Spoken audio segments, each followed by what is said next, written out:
All right, Tom, what do you think? Are the 49ers going to find a way to pull off the upset on the road against a team that rested its starters last week? This is a tough spot. The Niners, we thought they'd be at home. You thought they'd beat the Seahawks.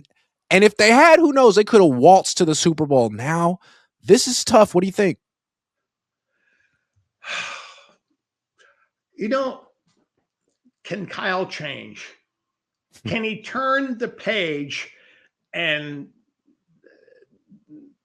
do a mental inventory and say, okay, I've got to make a concerted effort to do this, this, and this, and I've got to stay away from these other things, at least through the first part of the game and allow the players to have some success.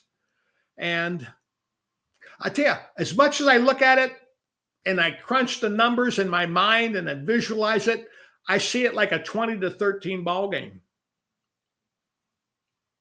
For who? Philadelphia. Yeah. I said 2017. As much as I try to find a way, I don't see where they're going to get their points. Where are they going to get, are they going to be able to last week against Seattle, if I'm not mistaken, the Seahawks had the ball close to 40 minutes. Correct. Okay. If that happens this Sunday with Philadelphia, it's over. Mm-hmm. You cannot only have the ball 18 minutes and 23 seconds. This is not like in the old days when Jim Kelly was the quarterback for the K-Gun.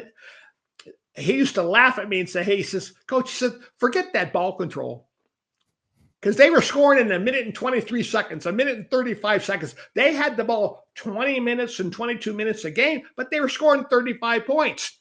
That's not the Niner offense. This is a ball control game.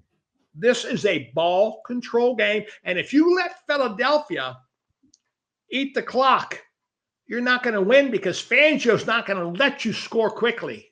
Right. I'm sorry. This is where it falls upon Kyle to say that Barkley has to stay on the sideline. I covered Fangio. I got to nickel and dime this offense. We got to, go the length of the field. I need some 10 and 12 play drives. I've got to think of 3 possessions in the first half if I can have the ball for 22 minutes and keep Philadelphia to 8 or 9 minutes. That is successful. Because Philly, you got to understand something. Barkley will rip off a 26-yarder. Barkley will rip off a 38-yarder. Barkley will rip off a 56-yarder. And if you play run defense like you did last Sunday or Saturday night against the Seahawks, you're going to read the soles at the bottom of Barkley's shoes as he's running by. You're going to see the Nike on his soles going to the end zone because this guy can score from anywhere. I covered Fangio. He was here with the Niners for 4 years, and I used to hear him talk all the time about forcing offenses to take the long way to the end zone and forcing quarterbacks to execute and not making it easy on them. I think that applies mostly to Kyle here, not to Brock. I think it applies to Kyle. Man, you got to be patient. You got to not be greedy. You got to not do the double reverse flea flick. Like, you got to just find ways to get 5-6 yards of play. If you can do that, you can win. But that's not necessarily how he calls plays. See, that's the key thing.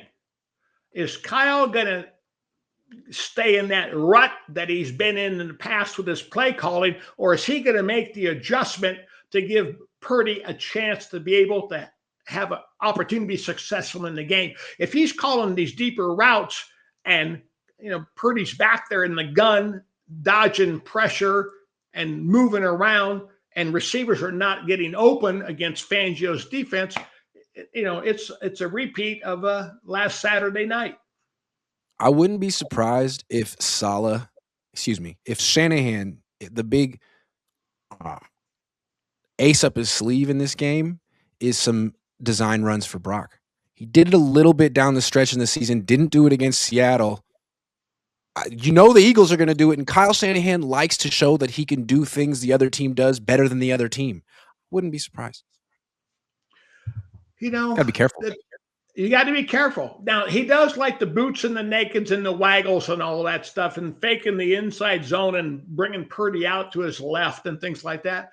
But, Fangio knows what Brock Purdy can do. They're going to be primed for that. They're going to be primed for the stretch plays. They're going to be primed for the crack tag scheme to the offensive left. So, Fangio's no slouch. You know what they're not primed for? Jake Tonjes. They got to use them. I see it just Kyle needs to get away from being Kyle and break the mold and be a contrarian in this ball game.